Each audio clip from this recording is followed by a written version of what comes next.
Hi, everybody. I thought I'd just share a little bit about what I do and I guess why presenting this course has come about. So, I first started as a practitioner around 20 years ago.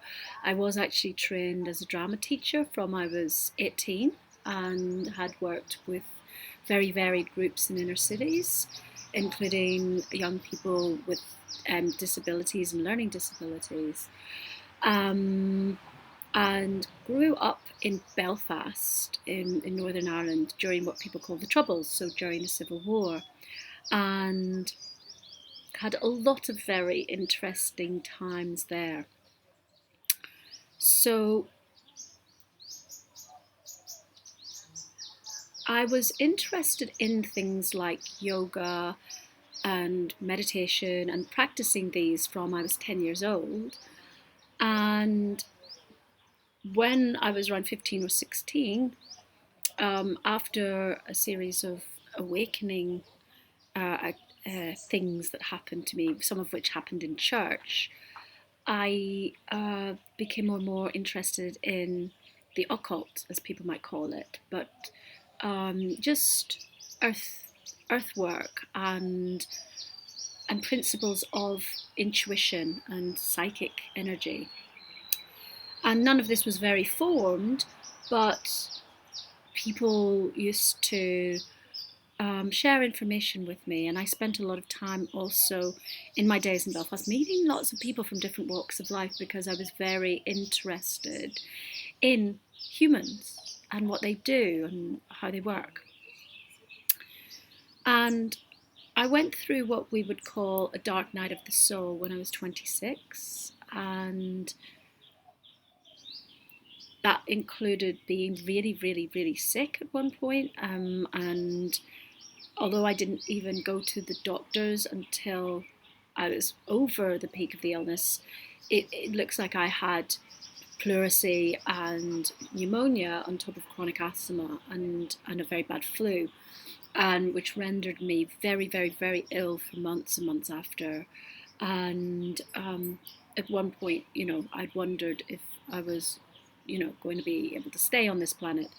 And that also was coupled with heightened awareness of different realms, which I already had a sense of, that more bleed through from different realms, and psycho-spiritual emergences, which meant that people that I was hanging out with didn't really see things the way I saw them, and I had nobody to talk to, and it was a very lonely time.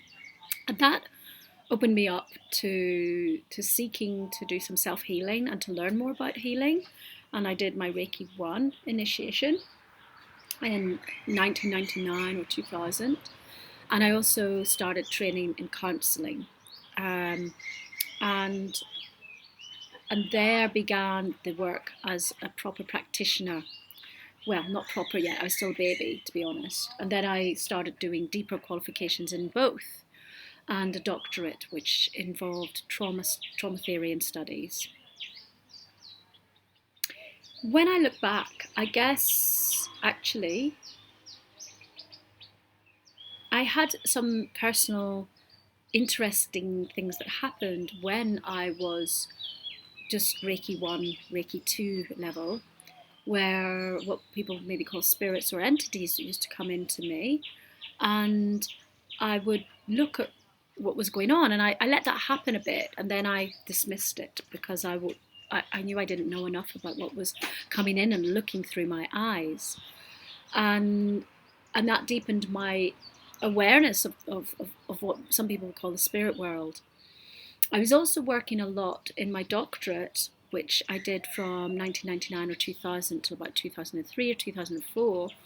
My work was very much about trauma and the body and the psyche, and how trauma creates energetic voids or gaps or chasms in a person's field or a collective field, and how incursion by other energies, both collective, be it by a country or by a perpetrator, how that can affect the psyche or the collective. and I was looking at the Allied occupation of Japan from 1945 to 52 and looking at that and how it manifested through film, but manifested into the cultural body of people. So I guess even 20 years ago, I was looking about energies and fields.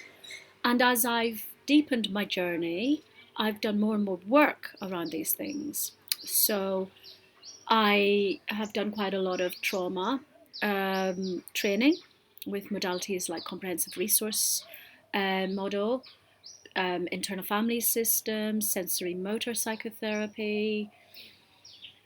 I've done a master's in transpersonal psychology, which involved modules in shamanism, psychedelic therapy, consciousness, and indigenous science. And these go hand in hand with my own experiences as a practitioner, my own life experience, which is where a lot of this stuff has come through. And as I spent a lot of time in the Americas from 2006, I've spent quite a lot of time with many different tribal groups, and some of that has involved doing work with plant medicines, and I also work with different plant medicines in my own life to this day, albeit in a more yin way than I probably did back when I was younger. And I also work as a pranayama teacher. So breath work is a really important thing for me and a really big tool.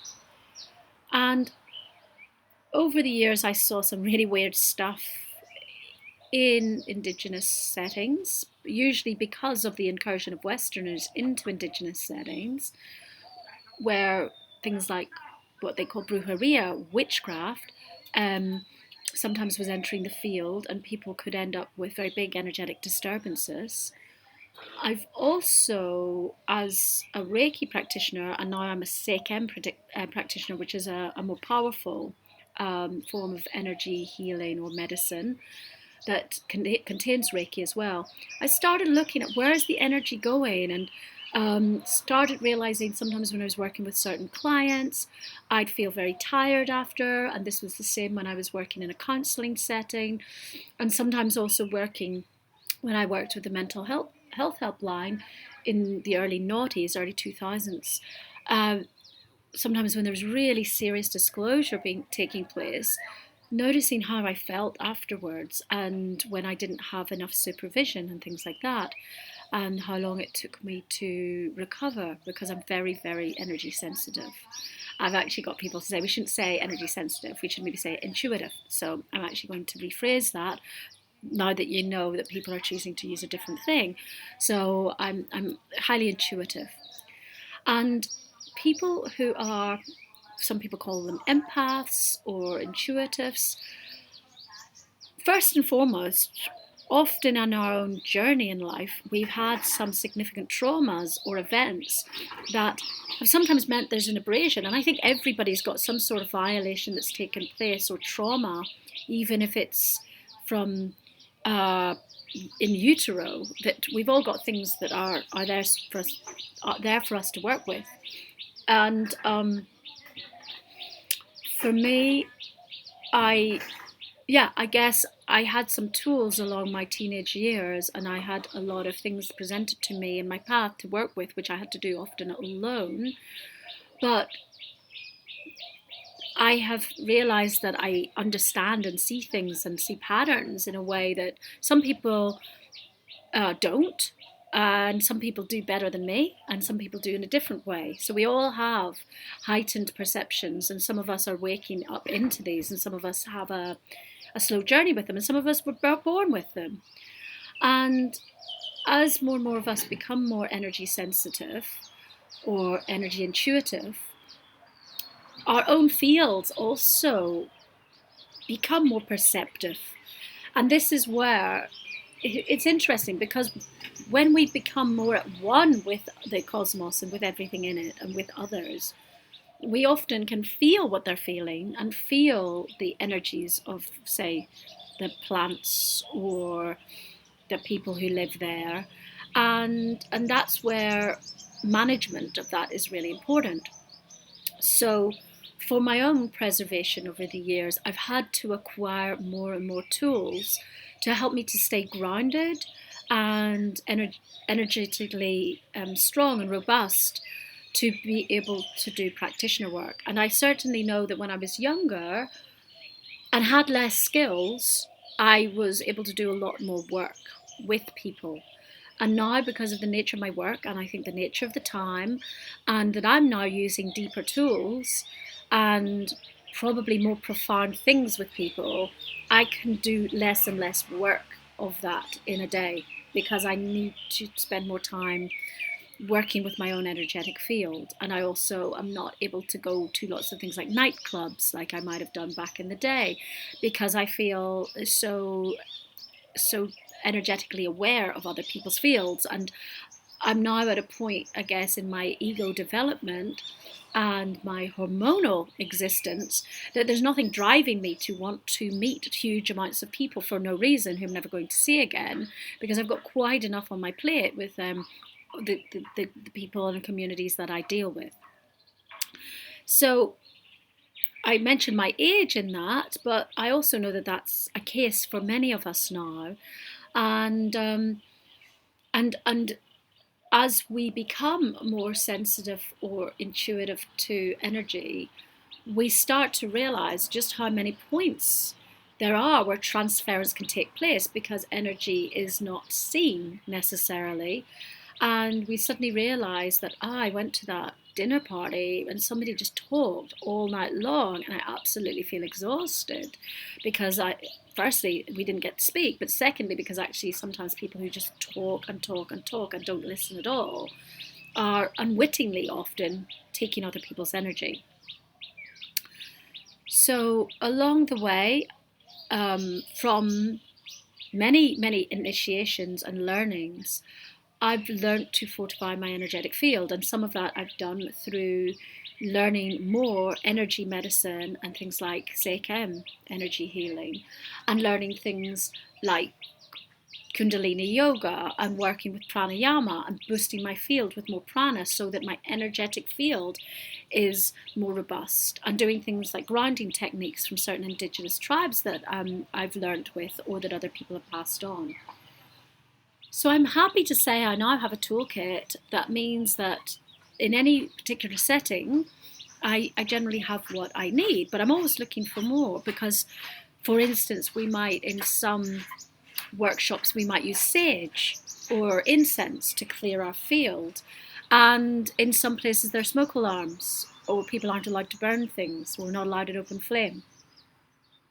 I also work with things like sound to clear the field and to bring my own field into upgrade. And I use mantra and toning. And I'm really grateful that I've got some other brothers and sisters who've shared with me even more amazing tools in sound. And so I'm going to refer to them in some of these teachings.